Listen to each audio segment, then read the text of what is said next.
श्री शिवाय नमस्तुभ्यं। जो मनुष्य व्याघ्रेश्वर के प्रकट में संबंध रखने वाला इस परमोत्तम चरित्र को सुनेगा अथवा दूसरों को सुनाएगा, पढ़ेगा या पढ़ाएगा, वह अपनी समस्त मनोवांछित वस्तुओं को प्राप्त कर लेगा। व्यास जी कहते हैं, अब मैं चंद्रमौली के उस चरित्र का वर्णन करूंगा जिसमें शंकर जी ने दुमदुभी निर्हृदय नामक दैत्य को मारा था। तुम सावधान होकर श्रवण करो। दितिपुत्र महाबली हिरण्याक्ष के विष्णु द्वारा मारे जाने पर दिति को बहुत दुख हुआ। तब देवशत्रु दुमदुभी निर्हृदय ने उसको आश्वासन देकर यह निश्चय किया कि देवताओं के बल ब्राह्मण हैं, ब्राह्मण नष्ट हो जाएंगे तो यज्ञ नहीं होंगे, यज्ञ न होने पर देवता आहार न पाने से निर्बल हो जाएंगे, तब मैं उन पर सहज ही विजय पा लूंगा। यूं विचार कर वह ब्राह्मणों को मारने लगा। ब्राह्मणों का प्रधान स्थान वाराणसी है, यह सोचकर वह काशी पहुंचा और वन में वनचर बनकर समिधा लेते हुए, जल में जलचर बनकर स्नान करते हुए और रात में व्याघ्र बनकर सोते हुए ब्राह्मणों को खाने लगा। एक दिन शिवरात्रि के अवसर पर एक भक्त अपनी पर्णशाला में देवाधिदेव शंकर का पूजन करके ध्यानस्थ बैठा था।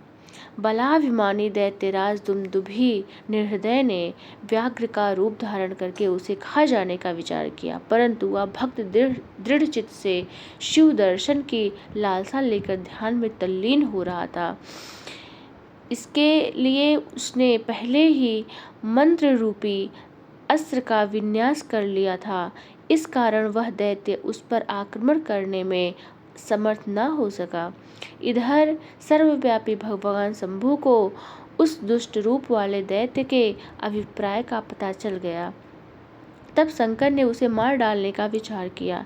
इतने में ज्यों ही उस दैत्य ने व्याघ्र रूप से उस भक्त को अपना ग्रास बनाना चाहा, त्यों ही जगत के रक्षा के लिए मणि स्वरूप तथा भक्त रक्षा में कुशल बुद्धि वाले त्रिलोचन भगवान शंकर वहां प्रकट हो गए और उसे बगल में दबोचकर उसके सिर पर वज्र से ही कठोर घूंसे से प्रहार किया।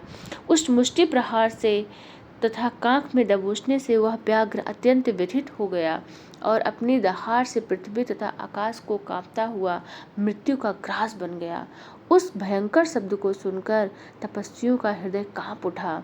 वे रात में ही उस शब्द का अनुसरण करते हुए तथा उस स्थान पर आ पहुँचे। वहाँ परमेश्वर शिव को बगल में उस पापी को दबाए हुए देखकर सब लोग उनके चरणों में पड़ गए और जय जयकार करते हुए उनकी स्तुति करने लगे।